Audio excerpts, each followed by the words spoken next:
Okay. नमस्कार दोस्तों, मैं अजीत बहादुर आप सबका सोलारियम के इस ट्रेनिंग सेशन में स्वागत करता हूं और आशा करता हूं कि आप लोग स्वस्थ होंगे। तो फर्स्ट ऑफ ऑल मैं आप सबको बधाई देना चाहूँगा कि भाई you are the few selected या कहते कि भाई चोज़न वन जिनको ये ट्रेनिंग की अपॉर्चुनिटी मिली है और जो इस कंपनी में काम कर रहे हैं।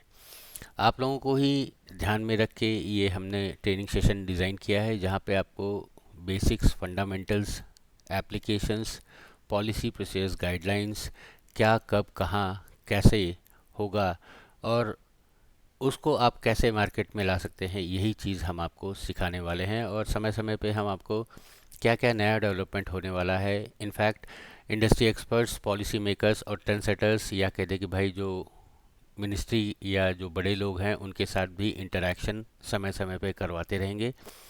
तो आप सबसे रिक्वेस्ट है कि भाई आप ये चीज़ें ध्यान से सुने, एक बार सुने या अगर नहीं समझ आए तो एक और बार देख लें, लेकिन सुने या देखें ज़रूर और हो सके तो अपना एक नोट भी बना लें। क्या है कि भाई हम लोग क्या है कि भाई हम लोग ऑलरेडी इस इंडस्ट्री में कई सालों से काम कर रहे हैं और हम लोगों ने बहुत सारी चीज़ें देखी हैं जो हम चाहते हैं कि भाई आप लोग पहले ही देख समझ लें, सो दैट आप आगे इसको और अच्छी तरीके से इम्प्लीमेंट कर पाएँ, अपना जो भी गोल है उसे अचीव कर पाएँ। तो वंस अगेन मैं आप सबको बधाई देता हूँ कि भाई you are the chosen one जहाँ का जिन्हें ये ट्रेनिंग की अपॉर्चुनिटी मिल रही है। और मैं सोलारियम का भी धन्यवाद दूंगा कि भाई इन्होंने इसके लिए बारे में सोचा, अपने पूरे स्टाफ को एक अपस्किल करने के लिए ये ट्रेनिंग प्रोग्राम डिज़ाइन कराया। तो दोस्तों बेसिकली हम यहाँ पे आपको कुछ बेसिक्स या कह दें कि भाई पहले 100 क्वेश्चंस जो आपको मार्केट में देखने को मिलेंगे, सुनने को मिलेंगे, वो चीज़ हम यहाँ पे कवर करेंगे। और मुझे यकीन है कि भाई हर पॉइंट हम जो पहले जो हम 100 पॉइंट्स कवर करेंगे जो आपको बेसिकली यहाँ पे सुनने में मिलेंगे। तो आप जब ये 100 पॉइंट्स समझ जाएंगे तो आपको 102, 105, 106 या 110 नंबर का क्वेश्चन सॉल्व करने में आसानी होगी, क्योंकि आपको बेसिक्स फंडामेंटल्स आपका क्लियर है। और वहीं एक और चीज़ बोलूँगा कि भाई आप टीचिंग प्रोसेस पे ज़रा कॉन्फिडेंस रखिए या भरोसा रखिए। हम अपनी तरफ से पूरी कोशिश कर रहे हैं कि भाई आपको वो जो भी रिक्वायर्ड इन्फॉर्मेशन है या जो भी रिक्वायर्ड स्किल्स है वो आपको प्रोवाइड करेंगे। द ओनली थिंग इज़ आप कई लोग गूगल में कर रहे हैं, गूगल में भी बहुत सारा इन्फॉर्मेशन है, यूट्यूब पे भी आप लोगों ने हमारे कई वीडियोस देखे होंगे। इनफैक्ट 500 प्लस वीडियोस तो मेरे को मालूम ही है कि भाई जो ऑलरेडी अवेलेबल है आप लोगों ने उसे भी देखा होगा। बट मेरा तो यही कहना है कि भाई वहाँ पे जितने भी इंफॉर्मेशन अवेलेबल है या जो भी है वो सब टुकड़े टुकड़े में है।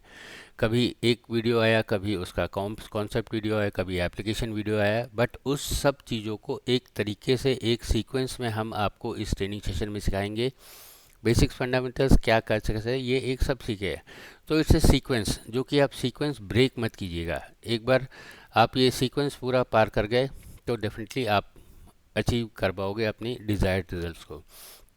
और बीच बीच में जितने भी हमने डॉक्यूमेंट्स और चीज़ें हम रेफ़र कर रहे हैं उसका हम डॉक्यूमेंट्री एविडेंस और साथ में हम आपको क्वेश्चन पेपर भी देंगे जो कि आपको सॉल्व करने होंगे।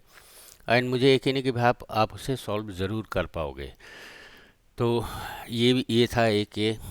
और यहाँ पे चूँकि आप सब आए हो और चूँकि सेल्स में हो, मार्केटिंग में हो, तो आप लोगों को भी ये रहेगा कि भाई यार मुझे बोनस भी चाहिए, मुझे इंसेंटिव भी चाहिए, मुझे प्रमोशंस भी चाहिए।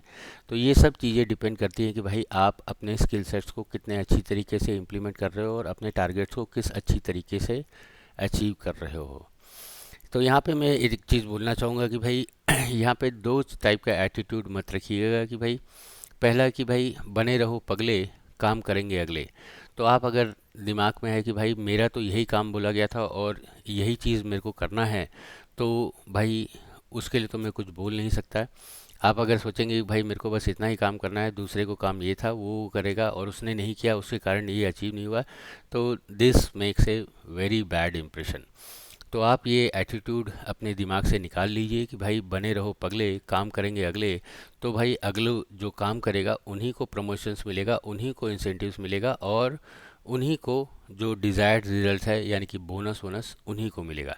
तो आप भी अगर आगे अपना करियर बढ़ाना चाहते हो, बोनस चाहते हो, इंसेंटिव चाहते हो, प्रमोशन चाहते हो, तो आप अपने स्किल सेट्स को समय समय पे अपग्रेड ज़रूर किया करें, और साथ ही में ये खुद होके करने की भावना होनी चाहिए।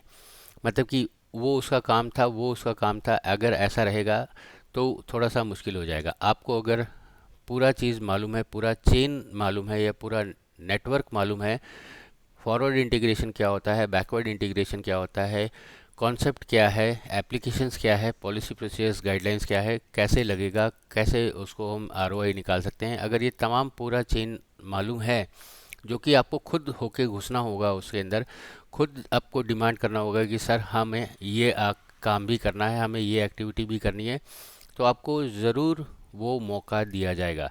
यहाँ मौका दिया जाएगा, ये 100% आप पकड़ के चलिए। लेकिन उसके लिए आपको अपने स्किल सेट्स को उसी तरीके से इन्हांस करना होगा या अपग्रेड करना होगा। तो मौका ज़रूर मिलेगा, और मौके आप जो भी आपने सीखा है वो आप वहाँ पे इम्प्लीमेंट ज़रूर कीजिएगा। तो चलते हैं अपने टॉपिक के साथ। आज एक हम टॉपिक जो ले रहे हैं, that is solar energy products, applications and opportunities. It's a basic product, मुझे इट्स ए बेसिक कॉन्सेप्ट, मुझे यकीन है कि भाई आपको ये मालूम ही होगा, लेकिन क्या है कि समझने और समझाने का तरीका हमारा भी है, तो शायद ये आपको उस तरीके से थोड़ा सा समझने में आसानी हो सके। तो नेक्स्ट इज़, आज हम जो बात करने वाले हैं, that is why solar energy and how solar energy is the cheapest source of energy. दूसरा है सोलर प्रोडक्ट्स, और तीसरा है एप्लीकेशंस। तो ये चीज़ अगर आपको क्लियर है, यह क्लियर हो जाएगी, तो आपको आगे जाने में आसानी हो जाएगी। क्या है कि भाई अब जब मार्केट में आप जाओगे तो बहुत सारे टाइप के क्वेश्चंस मिलेंगे। क्या हमें सोलर पे टेक्नोलॉजी तो हमें मालूम है, क्या हमें सोलर थर्मल पे जाना चाहिए या फोटोवोल्टिक में जाना चाहिए? सोलर थर्मल और फोटोवोल्टिक क्या दोनों एक साथ नहीं हो सकता? हाँ, अगर होता है तो क्या इसमें गवर्नमेंट सब्सिडी देगी, नहीं देगी? इसकी कीमत क्या है, और इसका कीमत कितने जिल में या पैसा कितने दिन में वसूल होगा? ये तमाम क्वेश्चंस आपको मार्केट में आने ही आने हैं, क्योंकि आप मार्केट में जा रहे हो। तो इन सब चीज़ों की आपको तैयारी होनी चाहिए। बट सबसे पहले आपको दो क्वेश्चंस एकदम क्लियर होने चाहिए, that is what is, that is why solar energy, and दूसरा है solar energy is the cheapest source of energy. ये दो चीज़ क्वेश्चंस का अगर आपके मन में एकदम क्लियरिटी आ गई है, तो आप प्रोडक्ट क्या, एप्लीकेशंस क्या, जैसा उसका एप्लीकेशन है उस हिसाब से आप प्रोडक्ट डिज़ाइन करके दे दोगे और उसकी रिक्वायरमेंट को फुलफ़िल कर लोगे। तो चलिए, ये कुछ पॉइंट्स हम लोगों ने नोट डाउन कर रखे थे कि भाई वाई सोलर एनर्जी, इनफैक्ट ये चीज़ें आप लोगों ने ज़रूर पढ़ी होगी, और ये सारी पॉइंट्स हैं वो एक दूसरे से इंटर रिलेटेड है। मतलब कि ऐसा नहीं है कि भाई ये पॉइंट ज़्यादा इम्पोर्टेंट है, ये पॉइंट कम इम्पोर्टेंट है, ऐसा कुछ नहीं है। सब चीज़ें एक दूसरे से इंटर रिलेटेड हैं। ये होगा तो वो होगा, वो होगा तो वो होगा। तब एक एक करके हम इनको डिकोड कर लेते हैं। पहली बात तो हम जो बात कर रहे हैं कि वाई सोलर एनर्जी, आज की डेट में हर कोई सोलर एनर्जी की बात कर रहा है। सेंट्रल गवर्नमेंट हो गया, स्टेट गवर्नमेंट हो गया, मोदी साहब भी बोल रहे हैं। हाँ, प्रधानमंत्री मुफ्त बिजली योजना हो गई, कुसुम योजना आ गई, किसानों का उत्थान के लिए योजना है, स्काई योजना है, और न जाने कितने टाइप की योजनाएं हैं। But end of the day बात यही हो रही है कि भाई हमें सोलर एनर्जी लगाना है। अब बात आती है कि हर जगह पे हम सोलर एनर्जी की ही क्यों बात कर रहे हैं। तो कुछ नेशनल इश्यूज़ होते हैं, कुछ इंटरनेशनल इश्यूज़ होते हैं। बट मुद्दे की बात है यार, मैं तो इंडिविजुअल हूँ, मैं तो एंड कस्टमर हूँ, या मैं एक इंडिविजुअल हूँ। मेरे घर को या कह दे कोई, मेरे को क्या फ़ायदा है उससे? भाई इतनी बड़ी बड़ी फैक्ट्रीज लगी हुई हैं, वो इतना पोल्यूशन कर रही हैं, गाड़ियाँ इतनी चल रही हैं, वो इतना पोल्यूशन कर रही हैं। हाँ, तो सबका जिम्मेदारी मैं ही लूँ क्या? तो अगर हम जो एंड यूज़र या जो इंडिविजुअल की समस्या को अगर हम सॉर्ट आउट कर दें, तो आप बाय डिफ़ॉल्ट समझ लीजिए कि भाई सारी सारी समस्या दूर हो जाएगी। और इंडिविजुअल का सबसे मेन क्वेश्चन यही आएगा कि भाई ये कहाँ मिलता है, कितने में मिलता है, गवर्नमेंट उसके लिए कोई सपोर्ट दे रही है, क्या सब्सिडी मिल रही है, और इसको लगा के मुझे क्या फ़ायदा होगा, और इसका पैसा कितने दिन में वसूल होगा। आपको इसी पॉइंट को क्रैक करना है, मेरा पैसा कितने दिन में वसूल होगा। क्योंकि पैसा जो मैं इतनी मेहनत से कमा रहा हूँ, तो वो कोई ऐसे तो लगाएगा नहीं। हाँ, अब जो बेसिक नेसेसिटी है वो तो लेनी है, रोटी कपड़ा मकान सबको मालूम है ही है, वो तो बेसिक नेसेसिटी है। और उसी बेसिक नेसेसिटी में आपका एक ये एनर्जी भी आ जाता है। आज की डेट में बिना एनर्जी या कहते भाई बिजली के बगैर हम अपनी लाइफ को सोच भी नहीं सकते। एक टाइम था कि भाई बिजली चली जाती थी तो हम लोग सोचते थे हाँ भैया अभी छुट्टी हो गई और आज ऑफिस बंद रहेगा। लेकिन आज की डेट में तो मोबाइल हो गया, ट्रांसपोर्टेशन हो गया, हॉस्पिटल, हॉस्टल, कॉलेज, जहाँ देखिए आपका बिजली की ज़रूरत है। तो मोटा मोटी बिजली हर एक की ज़रूरत है, भले ही वो छोटा हो, बड़ा हो, अमीर हो, गरीब हो, बिजली हर एक की ज़रूरत है। और आज वो बिजली के बगैर रह नहीं सकता। आपके हाथ में जो इक्विपमेंट से आप हमें देख रहे हो वो भी बिजली से चल रहा है, और जो हमने ये वीडियो रिकॉर्ड की है वो भी बिजली के भरोसे ही चल रही थी और तभी हमने रिकॉर्ड की है। और ये जो इंटरनेट चल रहा है वो भी बिजली के भरोसे ही चल रहा है और तभी हम आपके साथ ये इतना रूबरू हो रहे हैं। तो मोटा मोटा बॉटम लाइन ये है कि भाई बिजली की ज़रूरत हर एक को है और ये चीज़ हमेशा बढ़ने ही वाली है। और आपको भी मालूम है कि भाई जब चूँकि बढ़ने वाली है तो बढ़ने बढ़ने का हिसाब किताब ऐसा है कि भाई हर साल बिजली बोर्ड इसका कॉस्ट भी बढ़ाएगा। तो कॉस्ट की जैसे ही बात आती है तो आपको बस ये कॉस्ट पकड़ के रखना है कि भाई आज आपका बिजली का बिल कितना है, आगे आने वाले दिन में बिजली का बिल कितना होगा। और आप अगर ये सिस्टम लगाओगे तो आप अपने बिजली का बिल कम और कई कई केसेस में ज़ीरो भी कर लोगे। तो ये चीज़ आपको क्रैक करनी है। तो अब आ जाते हैं, सबसे पहला पॉइंट आता है एड्रेसिंग क्लाइमेट चेंज। ठीक है भाई, क्लाइमेट चेंज हो रहा है। हाँ, इसमें एक छोटा सा एक गूगल कर लीजिएगा भाई। अगर 1 डिग्री से इंक्रीज़ हुआ, 1.5 डिग्री से इंक्रीज़ हुआ या 2 डिग्री से इंक्रीज़ हुआ तो क्या ड्रास्टिकल चेंजेस होने वाले हैं अपने धरती पे। कई चीज़ें तो मिट जाएंगी, कई चीज़ें निस्तानाबूत हो जाएंगी और शायद हम बच जाएं। लेकिन ओवरऑल भाई ग्रीन हाउसेस इफ़ेक्ट है, ये हम जानते ही जाते हैं। ग्लोबल वार्मिंग हो ही रही है, राइजिंग सी लेवल हो ही रहा है, एक्सट्रीम वेदर कंडीशंस, अधिक गर्मी, अधिक ठंडी, ये हो ही रही है। तो ये कुछ पॉइंट है जो इसका एक आफ्टर इफेक्ट हो जाएगा। ये समझ सकते हैं कि भाई अगर हम नेचुरल रिसोर्सेज को यूज़ करना चालू कर देंगे तो ऑब्वियसली भाई धुआं धक्कड़ कम हो जाएगा। तो ऑब्वियसली आपका ये एक किकबैक पकड़ लो या उसके कारण किसी के कमर पे लात मारी तो किसी की कमर सीधी हो गई, तो कुछ उस तरीके से समझ लो। तो ये चीज़ आपका होना ही होना है। अब मुद्दे की बात आती है कि भाई सेकंड वाला पॉइंट कुछ इंटरेस्टिंग पॉइंट है। हाँ, सेकंड वाला पॉइंट और फोर्थ वाला पॉइंट, इंडियन इन्वायरमेंट। हाँ, 365 दिन में, ये पहले मैं सेकंड वाला बात कर लेता हूँ। Ensuring energy security. क्या है कि भाई हम आज की डेट में एक डेवलपिंग कंट्री हैं। ये भी मालूम है कि भाई हमें हर जगह पे बिजली लग रही है। ये भी मालूम है कि भाई हमें बिजली जनरेट करने के लिए कोयला, गैस, ये चीज़ें हमें चाहिए होती हैं। ये भी हमें मालूम है कि भाई हमारे पास उतना कोयला, हमारे पास उतने ऑयल रिजर्व्स और उतने गैस के रिजर्व्स नहीं हैं और इसलिए हम बाहर से इसे इंपोर्ट करते हैं। इनफैक्ट आप ये फिगर्स अपने गूगल में जाके देख सकते हैं कि भाई हम कितना परसेंटेज बाहर से इंपोर्ट कराते हैं। मिडिल ईस्ट कंट्रीज़ से हम इंपोर्ट कराते हैं, हाँ, अफ्रीकन कंट्रीज से इंपोर्ट कराते हैं, ऑस्ट्रेलिया से हमारे कोयले आ रहे हैं। तो आप सोचिए कि भाई हम कोयला कहाँ से लेके आ रहे हैं। इनफैक्ट इंडिया में भी है, बट मुद्दे की बात ये आती है कि भाई रिजर्व्स तो हैं, बट इसका मतलब ये तो नहीं कि भाई खोद खोद के सब कुछ जला के अब स्वाहा कर दो। और वो खोद खोद के भी कितना दिन चलेगा, 5, 10, 20, 25, 5, 10 तो नहीं, उसका 20, 25, 30, 40 साल चलेगा। तो उसके बाद क्या, इतना धुआं कर चुके होंगे कि भाई शायद हमें ऑक्सीजन के सिलेंडर्स भी लेने पड़ेंगे। तो वो नौबत ना आए उसके लिए हमें अपने जो हम डेवलपिंग कंट्री हैं उसको अपना एक एनर्जी इंडिपेंडेंट होना होगा। इनफैक्ट एनर्जी इंडिपेंडेंट का मतलब है कि भाई हमारे पास जो अवेलेबल रिसोर्सेस है हम उसका इस तरीके से या बखूबी इस्तेमाल करें कि भाई आप अपनी रिक्वायरमेंट को खुद ही फुलफ़िल कर पाएँ। एनर्जी इंडिपेंडेंट का यही सीधा सीधा मतलब है, मैं अपनी रिक्वायरमेंट को खुद फुलफ़िल कर पाऊँ। अब मेरे पास क्या रिसोर्सेस है, ना तो मेरे पास कोयला है, ना तो मेरे पास ऑयल रिजर्व्स है, ना मेरे पास गैस रिजर्व्स है। मैं इंडिपेंडेंट होना चाहता हूँ तो हमारे पास द ओनली रिसोर्सेस बच जाता है वो है रिन्यूएबल एनर्जी में, वो है विंड हो गया, बायोमास हो गया, और उसमें एक मेजर कंपोनेंट हो जाता है वो है आपका solar energy. And we are blessed with 300 plus sunshine days.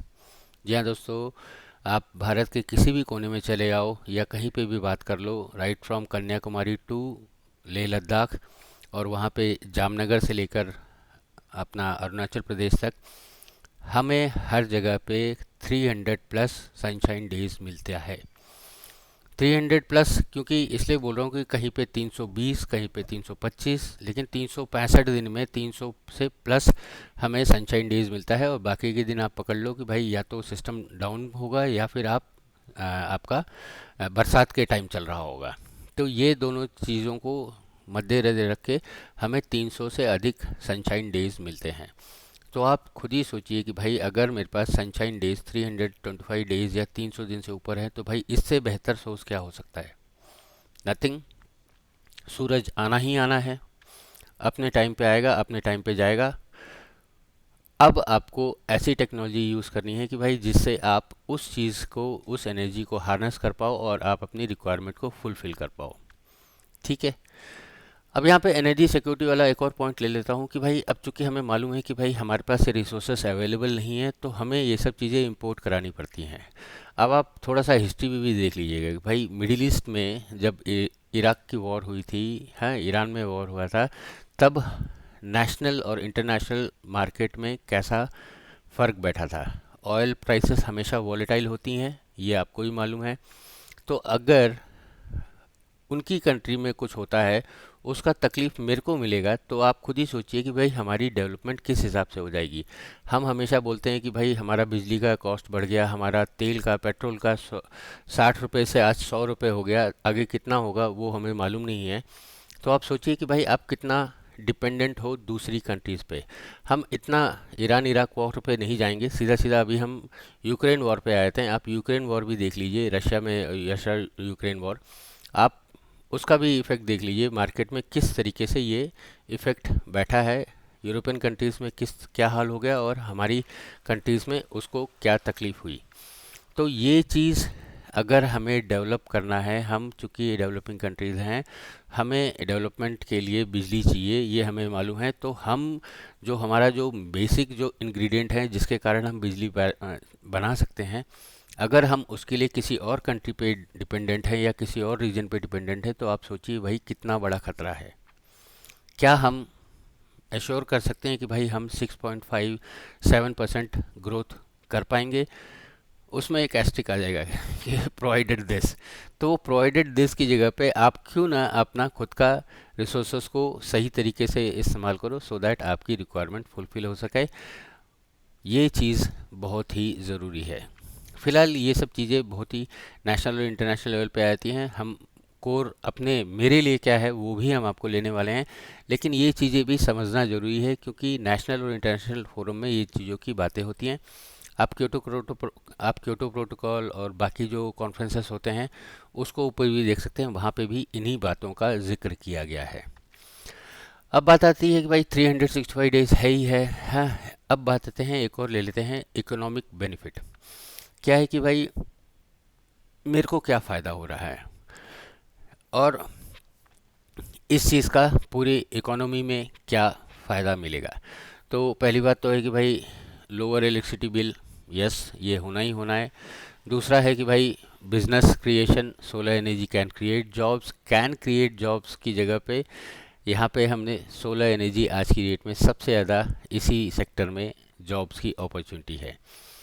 क्या है कि भाई यहाँ पे मैन्युफैक्चरिंग सेक्टर में भी बहुत लोग लगेंगे, इंस्टॉलेशन में भी बहुत लगेंगे, मेंटेनेंस में भी बहुत लगेंगे, रिसर्च में भी लगेंगे। और सबसे बड़ी बात आती है कि भाई इट्स वोकल फॉर लोकल। चूँकि हमारा इंडिया में यहाँ पे 300 प्लस सनशाइन डेज अवेलेबल है, तो जहाँ पे जितनी धूप अवेलेबल है और जहाँ पे जितनी आपकी रिक्वायरमेंट है, आप उस हिसाब से अपनी रिक्वायरमेंट के हिसाब से सिस्टम लगा के अपनी रिक्वायरमेंट फुलफ़िल कर सकते हो। तो आप सोचिए कि भाई वोकल फॉर लोकल यहाँ पे 110% फिट बैठता है। पंजाब में चाहिए, पंजाब में सिस्टम लगा लो, इधर उधर करने की ज़रूरत नहीं है। गुजरात में चाहिए, गुजरात में लगा लो। महाराष्ट्र में चाहिए, महाराष्ट्र में लगा लो। दिल्ली में चाहिए, दिल्ली में लगा लो। असम में चाहिए, असम में लगा लो, ख़त्म काम। इधर उधर ट्रांसमिशन लॉस ना यहाँ पे करने की ज़रूरत है और ना ही यहाँ पे ट्रांसमिशन लॉस होगा। फिलहाल यहाँ पे थोड़ा सा एक पॉइंट और ऐड कर लेता हूँ। आप सोचिए कि भाई आप खुद ही जानते होंगे कि भाई आज की डेट में हमारे पास एनर्जी के जनरेशन के रिसोर्सेस कौन कौन से हैं। पहले हम बात कर लेते हैं जो बिगेस्ट बैकबोन ऑफ हमारा जो एनर्जी का है, that is thermal energy. Thermal energy आपको भी मालूम है कि भाई यहाँ पे फंडा क्या होता है कि भाई आपको कोयला लाना है, जलाना है, जला के स्टीम जनरेट करना है, स्टीम जनरेट के टरबाइन होगा, टरबाइन से फिर आप अपना बिजली जनरेट कर सकते हो। ठीक है, एक और बार बता देता हूँ। कोयला होगा, जलाया जाएगा, स्टीम जनरेट करेंगे, स्टीम से टरबाइन चलेगा, टरबाइन से फिर वो बिजली जनरेट होगी और फिर वो बड़े बड़े ट्रांसमिशन लाइंस के थ्रू एक दूसरी जगह पे पहुंच सकते हैं। ये होता है थर्मल एनर्जी। आप ये सोचिए, अब यहाँ पे बात आती है कि क्या मेरे को यार सिर्फ एक बल्ब चलाना है या एक पंखा चलाना है या दो चार फैन चलाने हैं, एक टीवी, फ्रिज, वॉशिंग मशीन चलाना है, तो क्या मैं थर्मल एनर्जी लगाऊंगा? ऑब्वियसली इसका आंसर होगा नहीं। और ये ऐसा तो है नहीं कि भाई 5 किलोवाट, 2 किलोवाट, 5-10 किलोवाट के हिसाब से थर्मल एनर्जी लगा सकते हैं, नहीं। यहाँ पे मेगावाट्स की बात आती है। वन पॉइंट मतलब कि यहाँ पे मेगावाट्स की बात होती है। 1000 मेगावाट्स, 2000 मेगावाट्स, इस तरीके के बड़े बड़े पावर प्रोजेक्ट्स लगते हैं और इंडिया में ऐसे बहुत सारे थर्मल पावर प्रोजेक्ट्स लगे हुए हैं, आप भी जानते हैं। और इनको एक ग्रिड, जो ट्रांसमिशन लाइन्स है उनसे जोड़ा जाता है, उसे बोला जाता है ग्रिड। मतलब कि ये वायर्स का बिजनेस है। आपने वहाँ से जनरेट किया, यहाँ से आपने उसको वायर से यहाँ पे ट्रांसमिट कर दिया, तो यहाँ पे transmission loss and transmission cost, ये दोनों इन्वॉल्व होता है। तो यहाँ पे पहली बात होती है कि भाई मैं as an individual thermal power plant तो लगा नहीं सकता हूँ। क्या है कि भाई करोड़ों का इन्वेस्टमेंट होता है, बड़ा लैंड चाहिए होता है, इन्वेस्टमेंट तगड़ा होता है, कोयला मेरे को लाना होता है, जनरेट करना होता है और उसे आगे ट्रांसमिशन लाइन के थ्रू आगे एंड कस्टमर तक पहुंचाना होता है। तो ये यार मैं तो नहीं डालूंगा, करोड़ में हिसाब किताब है, ये मेरे बूते की बात नहीं है। ठीक है, अब उसके बाद हाइड्रो प्लांट में आ जाते हैं। अब हाइड्रो में भी ऐसा है कि भाई बड़े बड़े डैम्स ऑलरेडी आप लोगों ने देखे ही होंगे। भाखड़ा नंबल डैम, आपके गुजरात में भी कई डैम्स हैं, महाराष्ट्र, मतलब कि हर जगह पे डैम्स हैं, लेकिन ये सब बहुत ही अच्छे नॉन रिन्यूएबल एनर्जी सोर्सेस में है। लेकिन अब इतनी ज़मीन किधर है, पानी किधर है? फिर अगर हम डैम बनाएंगे तो कम से कम उसको 15 से 20 साल लग जाते हैं। आज की डेट में चलो ठीक है यार, 5-10 साल या 20 साल के अंदर एक डैम बन जाएगा, लेकिन आपको उसके लिए कितना लैंड एक्वायर करना पड़ेगा और कितनों को मतलब कि रीलोकेट करना होगा। उतना लैंड एक्वायर करना, उतना पैसा और उतना टाइम, इतना करने से अच्छा है कि भाई जो और है वो भी, जो झटपट हो सकता है वो कर लो। और वहाँ पे भी वही है कि भाई 2 किलोवाट, 5 किलोवाट एंड 10 किलोवाट के लिए तो एज एन इंडिविजुअल में हाइड्रो पावर प्लांट तो डालूंगा नहीं, तो ये भी रूल आउट हो जाता है। और वहाँ पे भी वैसा ही है कि भाई जब मैं, जहाँ पे पानी है, जहाँ पे वैसा लोकेशन है, वहीं पे मैं जनरेट कर सकता हूँ और वहाँ से फिर मेरे को ट्रांसमिशन करना है, तो वहाँ पे भी वही transmission loss and transmission cost और जनरेशन कॉस्ट आ जाता है। तो ये भी हम एज एन इंडिविजुअल नहीं ले सकते, तो हमको बस बचा क्या। अब हम तीसरा का बात कर लेते हैं, दैट इज़ विंड एनर्जी। अब विंड एनर्जी भी ऐसा है कि भाई वो ऐसा तो है नहीं कि मैंने अपने छत पे लगा दिया और वहाँ से पूरा पंखा चालू होगा और वो आपके लिए जितनी डिज़ायर्ड एनर्जी है वो जनरेट करके देगा। इनफैक्ट आप लोगों ने भी बहुत जगह पे देखा होगा कि भाई जितने भी कोस्टल एरिया हैं, मतलब कि तमिलनाडु, हाँ, कर्नाटका और कुछ महाराष्ट्र के रीजन्स, या फिर आप अपना गुजरात, कच्छ, हाँ, वैसे रीजन्स जहाँ पे विंड पॉकेट होता है और विंड ट्रैक होता है, मतलब कि सीज़न मानसून के सीज़न में आएगा और मानसून के सीज़न में जाएगा, ये विंड पाथ होता है। इस लोकेशन में इन सिस्टम्स को लगाया जाता है सो दैट आपका मैक्सिमम जनरेशन हो पाए और मैक्सिमम यूटिलाइजेशन हो पाए। अब आप ऐसा तो है नहीं कि भाई दिल्ली, गुड़गांव, हाँ, यूपी, ये ऐसे जगहों पे आप जहाँ चाहे वहाँ पे तो इसे लगा नहीं सकते हो, तो ये विंड पॉकेट्स में लगाए जाते हैं सो दैट आपका हो जाए। अब चूंकि विंड पॉकेट्स में लगाए जाएंगे तो भाई मेरा तो घर इधर पुणे में है, मैं अपने घर के ऊपर तो लगा नहीं सकता, हाँ, और उसके लिए भी रिस्ट्रिक्शन है, क्योंकि मेरा घर एयरपोर्ट के पास में है, तो मैं वहाँ पे इतना बड़ा खंभा नहीं लगा सकता कि भाई एयरपोर्ट वाले मेरे को अलग अगले दिन पकड़ लेंगे। तो there are certain limitations with every technology. Thermal की हमने बात कर ली, हाइड्रो की बात कर ली और विंड की हम बात कर रहे हैं। तो विंड में भी वही चीज़ हो गया, हमको एक जगह जनरेट करना होगा और दूसरी जगह में ट्रांसमिट करना होगा, तो वहाँ पे अगेन वही ट्रांसमिशन लॉस, ट्रांसमिशन कॉस्ट और जनरेशन कॉस्ट। अब वहाँ पे 1 मेगावाट लगाऊंगा, यहाँ पे लगा नहीं सकता, तो मेरे को तो सिर्फ 5 किलोवाट की रिक्वायरमेंट है। या मेरे को एक 10 किलोवाट की ही रिक्वायरमेंट है, तो मैं मेरे लिए ये पॉइंट भी रूल्ड आउट हो गया कि भाई चलो यार, ये टेक्नोलॉजी भी मेरे लिए नहीं है। बायोमास की बात कर लेते हैं भाई। बायोमास भी बहुत अच्छी टेक्नोलॉजी है, बट यार मैं पूना में रहता हूँ, इतना बायोमास कहाँ लेके आऊँगा और कहाँ उसे रखूँगा, कहाँ उसको जलाते बैठूँगा और कहाँ उससे टरबाइंस चलाऊँगा, और ये वो, ये भी एक समस्या है। हाँ, मेरे कॉलोनी वाले मेरे को रहने ही नहीं देंगे, या मेरा शहर वाले या जो मेरा कॉरपोरेशन है वही मेरे ऊपर आ जाएगा कल कि भाई ये तुम क्या इतना कचरा लेके आए हो। ये तो देर आर सर्टेन टेक्नोलॉजीज़ हैं। अब वहीं पे हम एक और बात कर लेते हैं, जियो थर्मल। नो डाउट बहुत अच्छी टेक्नोलॉजी है, इसके ऊपर बहुत काम हो रहा है और ये सक्सेसफुल टेक्नोलॉजी है, बट ऐसा तो है नहीं कि भाई मैं खड्डा अपने घर के उधर ही कर दूंगा और वहाँ पे वो पोटेंशियल है कि नहीं है।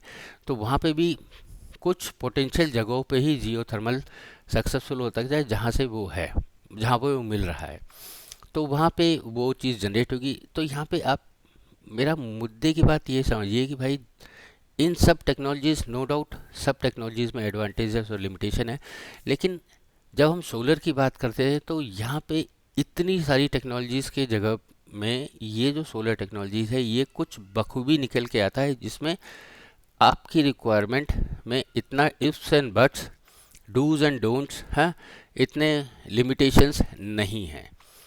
लिमिटेशंस और थोड़े बहुत चीज़ें होती हैं हर टेक्नोलॉजी में, लेकिन जितनी लिमिटेशंस बाकी टेक्नोलॉजीज़ में हैं या एडवांटेज लिमिटेशंस की बात है, उतने एडवांटेज लिमिटेशंस में ये सोलर एनर्जी बखूबी निकल के आता है। सोलर एनर्जी में एक एडवांटेज, एक क्या बहुत सारे एडवांटेज है। आप जितना चाहें जहाँ चाहें उतना जनरेट कर सकते हैं। वहाँ पे एक बल्ब जलाना है, दो पंखे चलाने हैं, टीवी चलाना है, फ्रिज चलाना है, फैक्ट्री चलाना है, या जो चलाना है आप अपनी रिक्वायरमेंट के हिसाब से सिस्टम लगा के अपनी रिक्वायरमेंट फुलफ़िल कर सकते हो। तो आप सोचिए, एक तो है कि भाई साइज़ का कोई टेंशन नहीं रहा, आपको जो साइज़ चाहिए वो बना सकते हो। दूसरा है, ये आप जहाँ चाहिए वहाँ बना सकते हैं। There is no transmission cost and there is no transmission loss. धीरे धीरे और भी हम चीज़ें बताएंगे, बट हम आगे की तरफ बढ़ते हैं। इकोनॉमिक बेनिफिट ये है, अब चूंकि सोलर में इतने सारे एडवांटेजेस आते हैं, तो वहाँ पे आप सोचिए कि भाई ये जो इंस्टॉलेशन होता है, क्या है कि भाई आपको अच्छे से अच्छी टेक्नोलॉजी मिल सकती है, अच्छे से अच्छा प्रोडक्ट मिल जाएगा, लेकिन यहाँ पे मुद्दे की बात ये आती है कि भाई इसको सही से साइजिंग डिज़ाइनिंग कैसे किया जाए, पॉलिसी समझा कैसे जाए और गवर्नमेंट की पॉलिसीज़ का फ़ायदा कैसे उठाया जाए, और उसे लगा के उसका मेंटेनेंस करके हम कैसे अपना रिक्वायरमेंट को फुलफ़िल कर सकते हैं। तो यहाँ पे आती है बात हमें स्किल्ड मैन पावर की, वो भी वोकल फॉर लोकल। आपको आपको गुजरात में चाहिए तो वहाँ पे पूना से आके कोई लगा के नहीं जाएगा, और अगर कोई लगा के जा रहा है तो वो उसको मेंटेन नहीं कर पाएगा। तो यहाँ पे हमेशा वोकल फॉर लोकल की बात की जाती है। तो जहाँ पे जैसा पॉलिसी है वहाँ पे उस हिसाब से, पॉलिसी के हिसाब से सिस्टम लगाना है, वहाँ का लोकल बंदा उसको मेंटेन भी करेगा। तो यहाँ पे जो business opportunities as well as job opportunities, ये दोनों के दोनों फुलफ़िल होते हैं। क्या है कि इनको प्रॉपरली साइजिंग डिज़ाइनिंग करनी है, प्रॉपरली इंस्टॉल करना है और प्रॉपरली मेंटेन भी करना है, तो ये फिट है।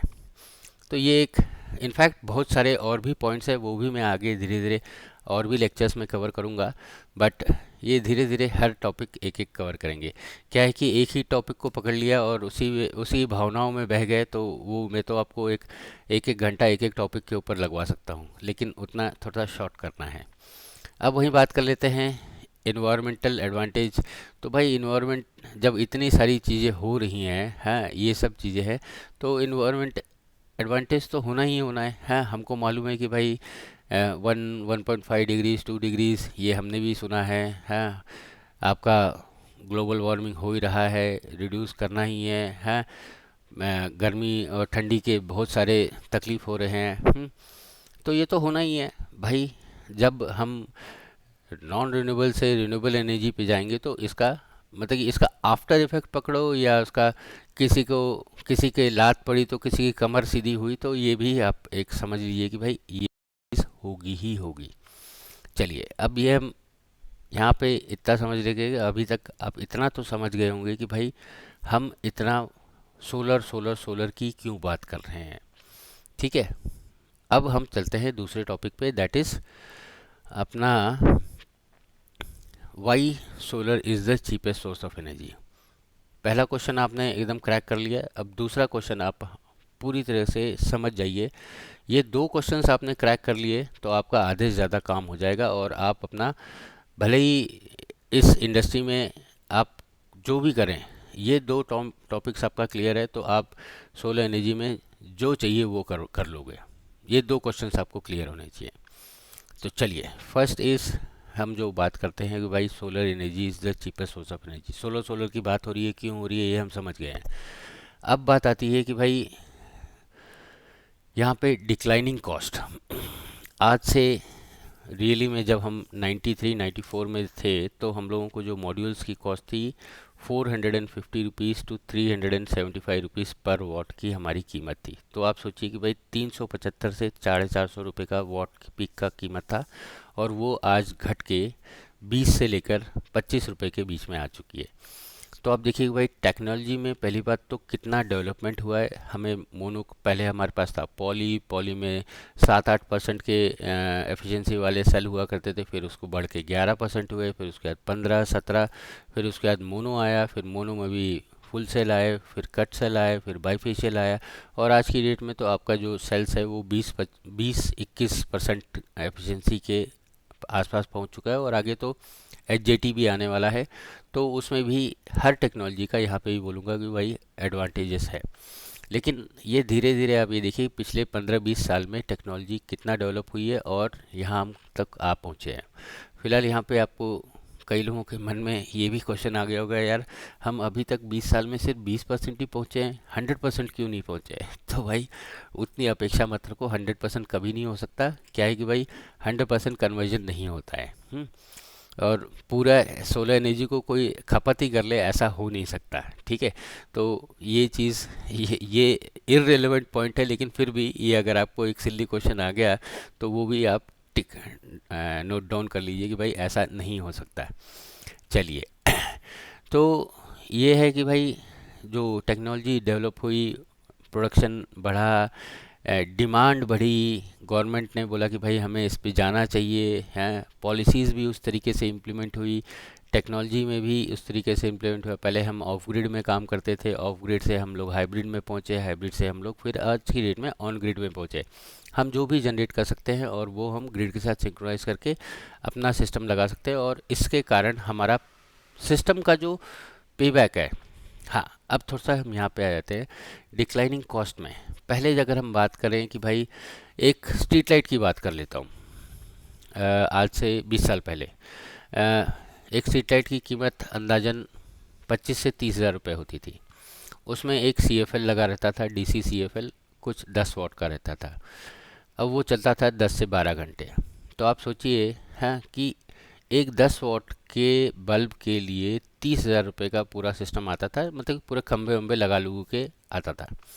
उस वक्त ये सिस्टम अगर नहीं लगा होता तो हम यहाँ तक नहीं पहुँच पाते, क्योंकि भाई हर एक को तो दिखेगा ना कि भाई यस, ऐसा भी एक ऑफ ग्रिड सिस्टम है जहाँ पे जितना चाहिए हमें लाइट की ज़रूरत है, हमने वहाँ पे लगाया, देयर इज़ नो वायरिंग, कोई भी मूविंग पार्ट नहीं है, आराम से वो सिस्टम चालू होता है, आराम से अपना बंद होता है, नो धुआं, नो धक्कड़, नो ऑपरेशन मेंटेनेंस बहुत ही कम है, और देर इज़ कोई भी मूविंग कंपोनेंट नहीं है, कोई भी ऑयल ग्रीसिंग करने की ज़रूरत नहीं है, लगा दो फिट एंड फॉरगेट वाला हिसाब किताब था।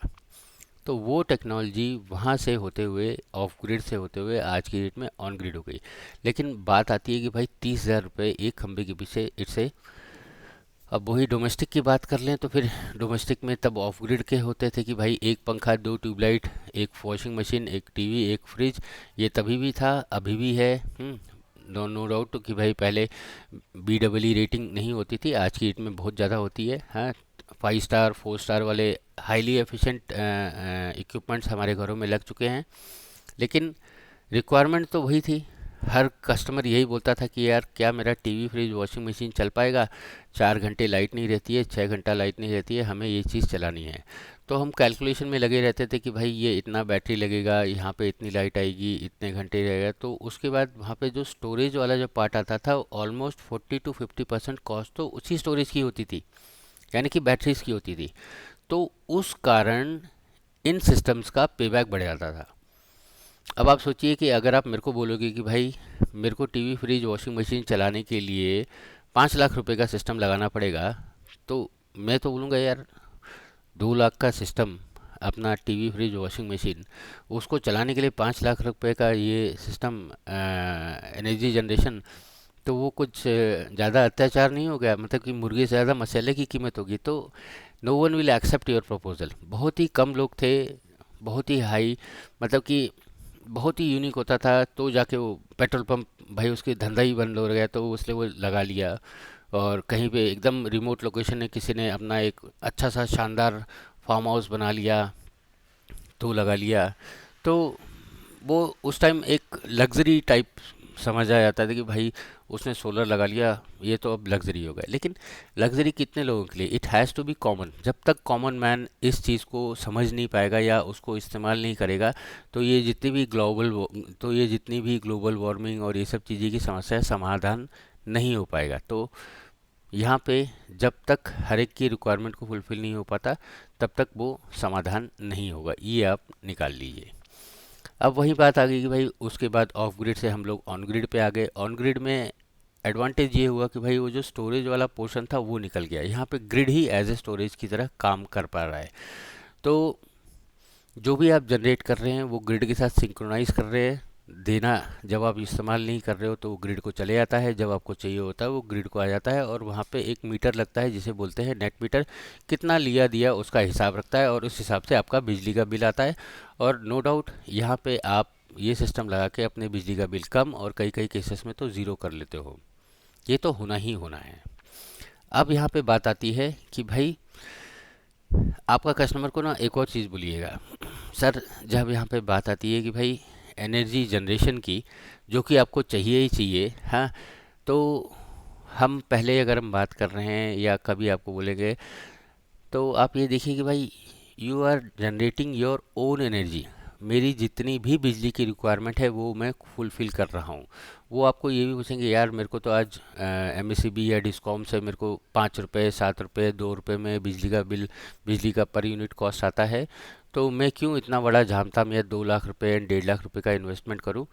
तो वो एक क्वेश्चन ज़रूर आएगा और आपको इसको क्रैक करना होगा। आप जब तक इस क्वेश्चन का आंसर या इस क्वेश्चन को क्रैक नहीं कर पाएंगे, आपको आपका कस्टमर ऑर्डर नहीं देगा। वहाँ पे एक चीज़ और बोलिएगा सर, देखिए आप ग्रिड से नो डाउट आज ले रहे हो 5 रुपये, 6 रुपये में, तो इट्स ए बिग सिस्टम जो कि एक किसी लोकेशन में बन लगा हुआ है सिस्टम, वहाँ पे जनरेट हो रहा है और वहाँ से ये आ रहा है। और आप वहाँ पे जितना आप ले रहे हो तो उस हिसाब से आप पे कर रहे हो। It's service cost which you are paying, मतलब कि आपने जितना लिया उस हिसाब से आपने पे किया। एक सिंपल कैलकुलेशन है।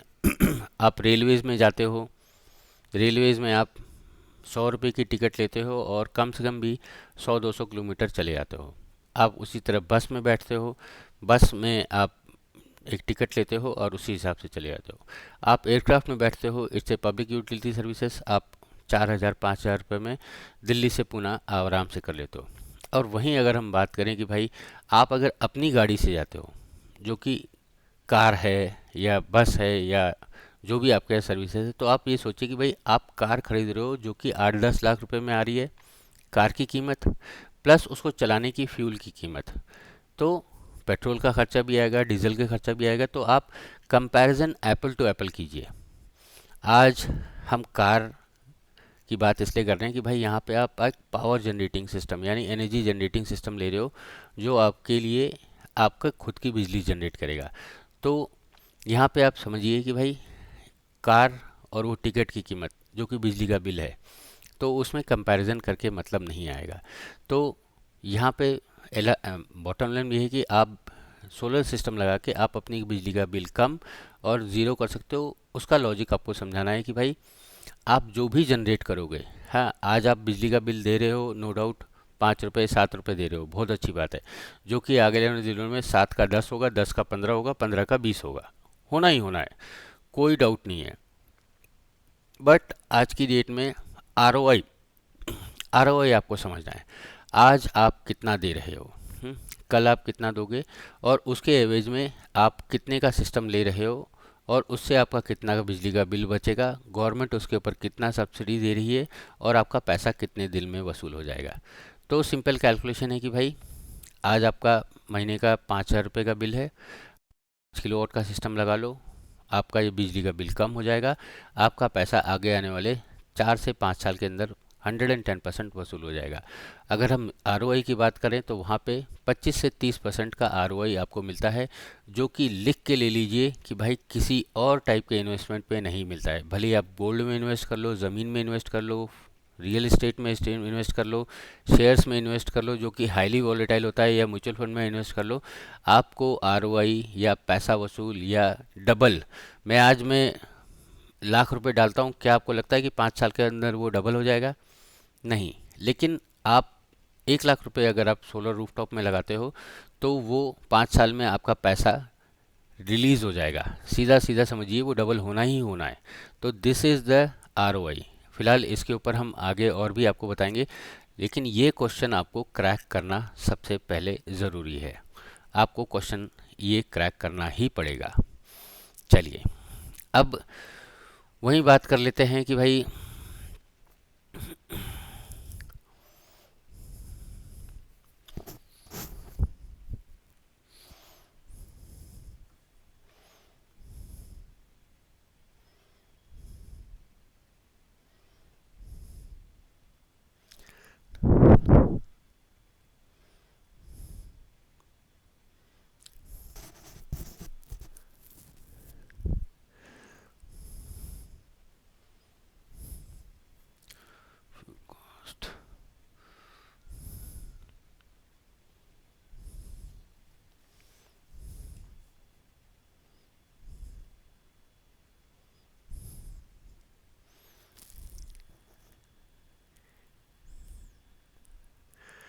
चलिए अब दूसरा वाला पॉइंट भी देख लें। डिक्लाइनिंग कॉस्ट तो हो ही गया है, दूसरा है नो फ्यूल कॉस्ट। जी हाँ दोस्तों, आप सब भी जानते हैं, जैसे ही, या इसको थोड़ा सा ऐसा बता दूं कि फोटोवोल्टिक सिस्टम ही ऐसा है जो जैसे ही आप धूप में लगाओगे वो तुरंत बिजली जनरेट करना चालू कर देगा। आप कोई और अपने दिमाग में सोचो कि भाई ऐसा कौन सा सिस्टम है जो हम तुरंत करें और वो तुरंत के तुरंत बिजली जनरेट करके देगा। विंड कर पाएगा, विंड मिलेगा, टरबाइन चलेगा, टरबाइन चलेगा तो बिजली आएगी। टाइडल है, या टाइडल एनर्जी मत बता तो वो तो और लंबा हो जाएगा। थर्मल एनर्जी की बात करते हैं, कोयला जलेगा है, कोयला से स्टीम जनरेट होगा, स्टीम से टरबाइन चलेगा और वो है। तो स्विच ओवर या कह दो कि भाई चेंज ओवर टाइम कितना फास्ट है, वो सबसे ज़्यादा इसी में है, सोलर एनर्जी में। जैसे ही आपने सोलर मॉड्यूल्स धूप में लगाए, वो आपका बिजली जनरेट करके देना चालू कर देगा। अब यहाँ पे कुछ है कि भाई, हाँ भाई, अनलाइक फॉसिल फ्यूल्स, यहाँ पे कोई भी कॉस्ट नहीं है। सूरज भगवान आएंगे, जितना चाहिए आप उतना इस्तेमाल कर सकते हो। हाँ, इट्स फ्रीली अवेलेबल। फिलहाल यहाँ पे कोई भी टैक्स नहीं है, there is no GST on the usage. फिलहाल प्रोडक्ट की बात है तो वो प्रोडक्ट में तो है ही है 12% और 18% तो है ही taxes, but on the usage कोई भी हवा पानी के लिए अभी कोई टैक्सेस नहीं है। वी आर अभी तक हम बचे हुए हैं, आगे क्या होगा कोई मालूम नहीं है, लेकिन फिर भी अभी तक इसके ऊपर कोई भी नहीं है taxes. There is no fuel cost, आपको भगवान को कोई टैक्स नहीं देना पड़ता उनकी एनर्जी को इस्तेमाल करने के लिए। अब वहीं एक और पॉइंट आ जाता है, that is low maintenance. Low maintenance में सोलर एनर्जी रिक्वायर्स मिनिमम। जी हाँ दोस्तों, ज़ीरो नहीं है यहाँ पे, मिनिमम है। क्या है कि भाई ये सिस्टम्स बाहर लगे रहेंगे, हाँ, वहाँ पे धूल आएगा ही आएगा, और धूल आएगा तो आपका जो सूरज की रोशनी है वहाँ तक पहुँचेगी नहीं तो आपका जनरेशन नहीं होगा। तो आपको इन सिस्टम्स में मिनिमम मेंटेनेंस है, दैट इज़ आपको अपना मॉड्यूल, या जो कहते हैं कि भाई जो जनरेशन वाला है पॉइंट, वो आपको एकदम क्लियर रखना है। जितना साफ़ रहेगा सिस्टम, ये सिस्टम्स उतना अच्छा परफॉर्म करेंगे। वही बात कर लें कि भाई बाकी कोई मूविंग पार्ट है, कोई ग्रीस, ऑयल, फिल्टर, ये सब चीज़ लगाने में देर इज़ नो, ये सिस्टम में कोई धुआं धक्कड़ नहीं है, कोई मूविंग पार्ट नहीं है, कोई नो धक धक, नो भक भक, ये सारी चीज़ें यहाँ पे हैं। अब एक और बात आती है, that is government incentives. Yes, many government ये मिनी गवर्नमेंट ऑफर सब्सिडीज़ नहीं, ऐसा नहीं है। सीधा है कि भाई गवर्नमेंट इस चीज़ को प्रमोट करने के लिए अच्छी खासी पॉलिसीज़ लेके आ रही है, और पॉलिसीज़ हैं भी। अगर हम प्रधानमंत्री मुफ्त बिजली की योजना की बात करें तो अगले 1 साल के अंदर 1 करोड़ घरों के ऊपर सोलर रूफटॉप सिस्टम लगवाने विद सब्सिडी की बात की गई है। वहीं अगर हम CNI सेगमेंट की बात करें तो वहाँ पे टैक्स का बेनिफिट मिलता है, डेप्रिसिएशन बेनिफिट मिलता है, इंसेंटिव्स यही होते हैं। आप ये लगाइए, आपका फ़ायदा ज़रूर होगा और आपका ROI उसके कारण बहुत ही फास्ट आ जाता है। Next is energy independence. ये तो होना ही होना है, आप अपनी बिजली खुद जनरेट कर रहे हो, जितना चाहिए उतना जनरेट कर रहे हो। दूसरा, बाकी सब पॉइंट्स तो हमने ऑलरेडी कवर कर रखी है कि भाई एनवायरनमेंट बेनिफिट और ये सब तो वो तो होना ही होना है। तो ओवरऑल मोटा मोटी कहने का मतलब ये है कि भाई यस, सोलर आज की डेट में ज़रूरी है। वाई सोलर ये आप समझ ही गए होंगे, क्यों हम बार बार सोलर की बात कर रहे हैं, और how solar is the cheapest source of energy ये आप समझ गए होंगे। आप ये 2 क्वेश्चंस को एकदम क्रैक कर लीजिएगा। अगर क्रैक कर लेंगे तो डेफिनेटली इनका एप्लीकेशंस और उनकी बाकी जो चीज़ें होती हैं वो आपको ईजिली समझ हो जाएगी। आप ये अपने प्रोडक्ट को, कॉन्सेप्ट को, या जो भी चीज़ आप करने वाले हैं, आप उसको अपने एंड यूज़र को अच्छी तरीके से समझा पाओगे। तो दोस्तों ये था टॉपिक नंबर 1। मैं चाहता था, मैं सबसे पहले यही चाहूँगा कि भाई आप इस 2 क्वेश्चंस को थरोली क्रैक कर लें। आपने मन में ये क्वेश्चंस या ये डाउट ही ना रहने दें कि भाई why solar and how solar is the cheapest source of energy. ये 2 पॉइंट सबसे पहले क्रैक कर लें। उसके बाद हम बाकी आने वाले सेशंस में आपको बाकी चीज़ें बताएंगे, अलग अलग एप्लीकेशंस क्या होता है, कौन कौन सी टेक्नोलॉजीज़ हैं, उनका पॉलिसी क्या है, प्रोसीजर क्या है, साइजिंग डिज़ाइनिंग कैसे की जाती है, कॉस्ट कैसे निकाला जाता है, उसका पेबैक कैसे निकाला जाए। ये तमाम चीज़ें हम आपको इन ट्रेनिंग सेशंस में सिखाने वाले हैं, बट एक एक करके। तो वही चीज़ बोलूँगा कि भाई ऑलरेडी नेटवर्क पे या इंटरनेट पे बहुत सारी चीज़ें पड़ी हैं और आप लोगों ने उसको देखा होगा, समझा होगा, बट यहाँ पे सोलारियम की टीम के साथ हम ये एक साथ एक ही स्कीम में या एक सीक्वेंस में आपको समझाने की कोशिश कर रहे हैं, सो दैट आपको जंबल ना हो, हर चीज़ क्लियर हो, सो दैट आप अपने कॉन्सेप्ट के साथ क्लियर हो और आप अपने प्रोडक्ट को, अपने कॉन्सेप्ट को मार्केट में सही तरीके से सही जगह पे पोजीशन कर पाएँ। यही हमारी कामना है। Best of luck.